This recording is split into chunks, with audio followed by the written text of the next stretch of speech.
Сәлеметсіздер ме, білім алушылар? Әдеби үрдіс және сын мәселелері пәнінен кезекті дәрісімізді бастаймыз.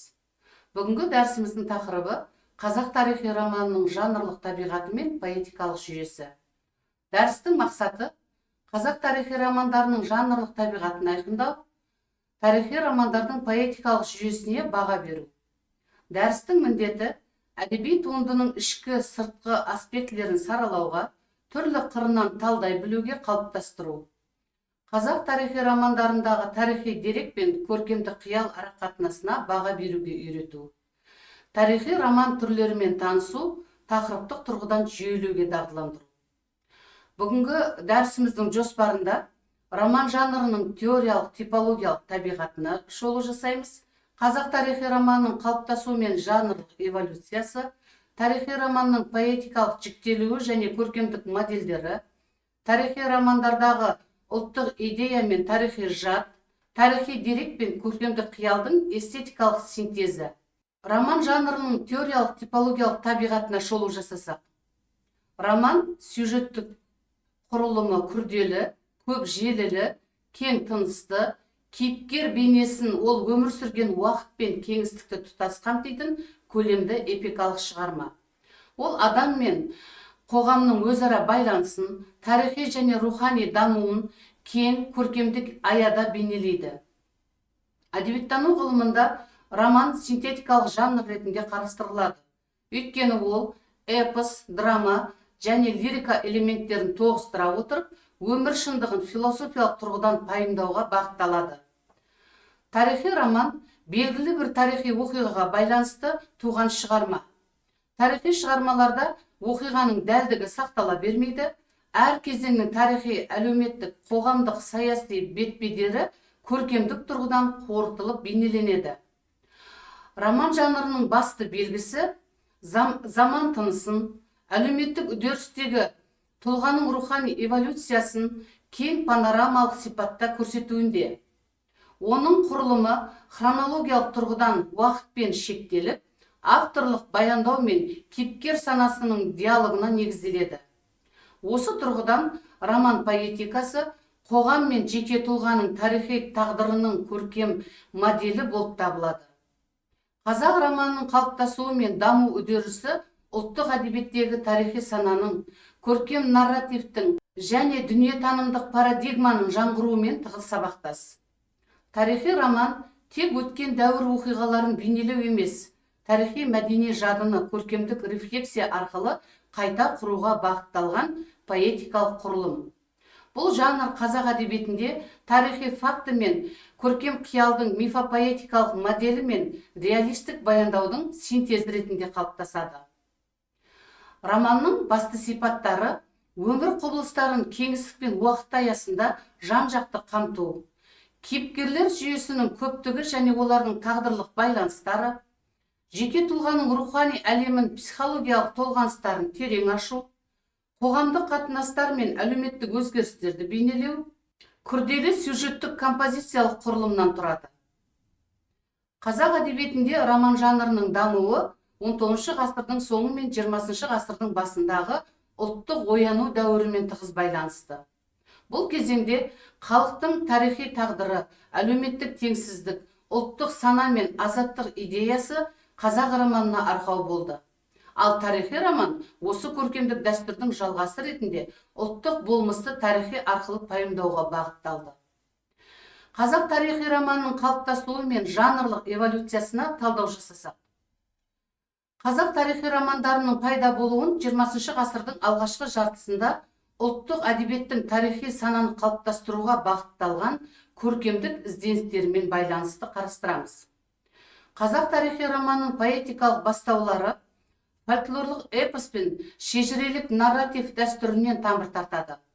Эпикалық жырлардағы хронотоптық кеңдік, кейіпкердің архетиптік бейнесі мен оқиғаның ұлттық болмыс пен сабақтас баяндалуы кейінгі тарихи романдардың көркемдік табиғатына өзек болды.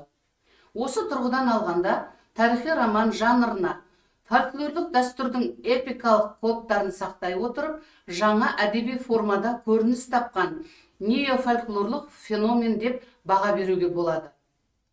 20 ғасырдың басындағы қазақ тарихи прозасында тарихи тақырыптардың белсенділігі қоғамдық саяси сана мен ұлттық идеяның оянуымен байланысты болды. Алаш қозғалысы дәуіріндегі қаламгерлер тарихи нарративті ұлттың рухани тәуелсіздігі мен тарихи легитимациясын дәлелдеудің көркемдік тәсілі ретінде пайдаланды. Ал кеңестік кезеңде тарихи роман жанры жаңа эстетикалық бағдарға ие болды. Мұхтар Әуезовтің Абай жолы эпопеясы қазақ тарихи романының жанрлық канонын қалыптастырып, ұлттық көркемдік сананы модернизациялаудың көрінісіне айналды.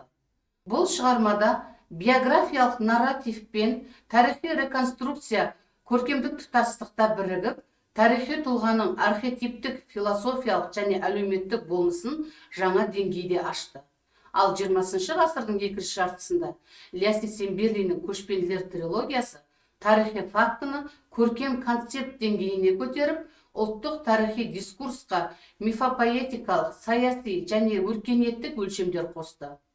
Кейінгі кезеңде Әбіш Кекілбайұлы, Мұхтар Мағауин, Қабдеш Жұмаділов сияқты қаламгерлер тарихи романның нарративтік моделін күрделендіріп, тарихты тек оқиғалар желісі емес, мәдени өркениеттік сана феномені ретінде қарастырды.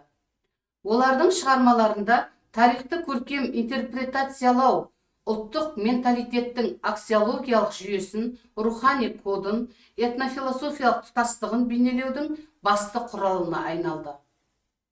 Осылайша қазақ тарихи романының қалыптасуы мен жанр эволюциясы ұлттық әдебиеттің идеялық эстетикалық ізденістерін, тарихи жад пен мәдени бірегейліктің көркем репрезентациясын қамтамасыз етті. Бұл жанр тарихи нарративті тек өткенді жаңғыртушы форма ретінде емес, ұлттың рухани метафизикасын бейнелейтін аксиологиялық және герменевтикалық кеңістік ретінде танытады. Енді тарихи романның поэтикалық жіктелуіне талдау жасасақ. Қазақ тарихи романы жанрлық құрылым жағынан біртекті емес. Ол тарихи материалды игеру тәсілі мен көркемдік концепциясына қарай бірнеше түрге жіктеледі.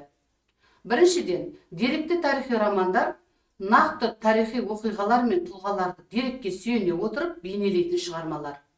Мұндай туындыларда оқиғалардың хронологиясы мен тарихи дәлдігі маңызды рөл атқарады.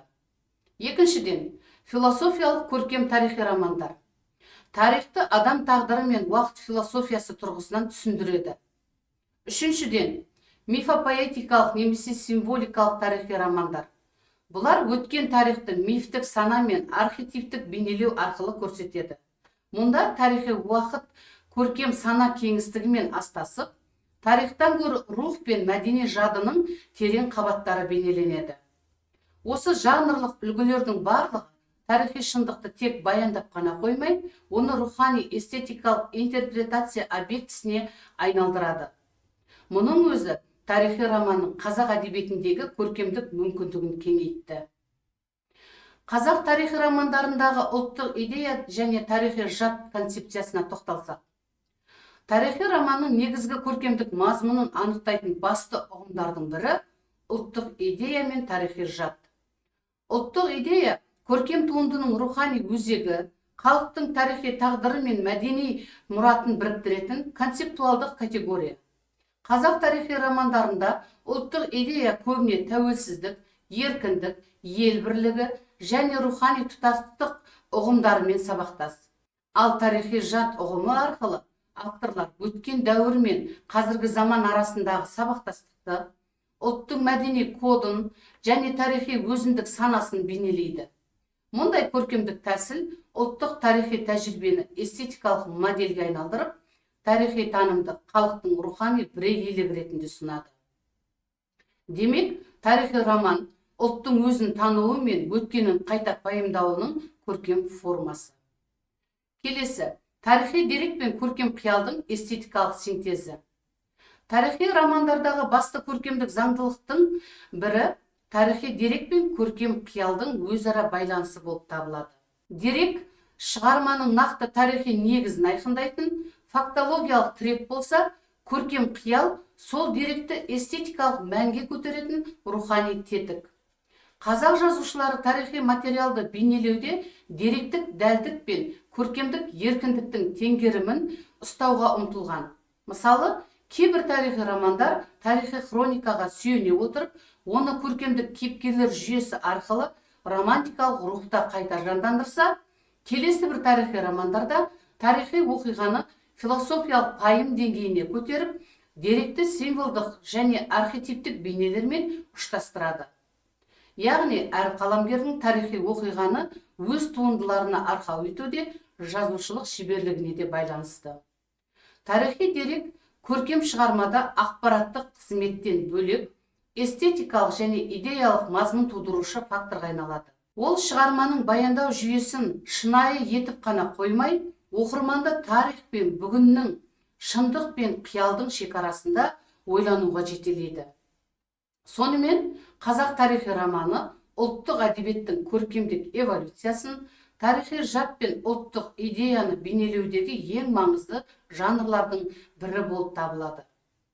Оның теориялық, жанрлық және эстетикалық дамуы арқылы қазақ әдебиеті әлемдік тарихи роман дәстүріне өз үлесін қосуда. Тарихи роман тек өткенді бейнелеп қана қоймай, қазіргі ұлттық болмыс пен тарихи сананы қалыптастырушы рухани идеологиялық құрал қызметін атқарып келеді. Бүгінгі дәрісімізді қорытындылайтын болсақ, қазіргі қазақ прозасының романдары ұлттық және жалпы әлемдік әдеби үдеріс қозғалысы жүйесіндегі шығармашылық еңбек нәтижелері. Қазақ тарихының кезеңдерін қамтыған алдыңғы толқын суреткерлер ізімен кесек туындылар жазған кейінгі толқын қаламгерлер шоғыры қазіргі қазақ оқырмандарының ұлттық тарихи санасын оятуға, жаңаша қалыптастыруға ықпалын тигізеді. Экранда бүгінгі дәрісімізге қажетті пайдаланған әдебиет тізімін көре аласыздар. Назар қойып тыңдағандарыңызға рахмет. Сау болыңыздар.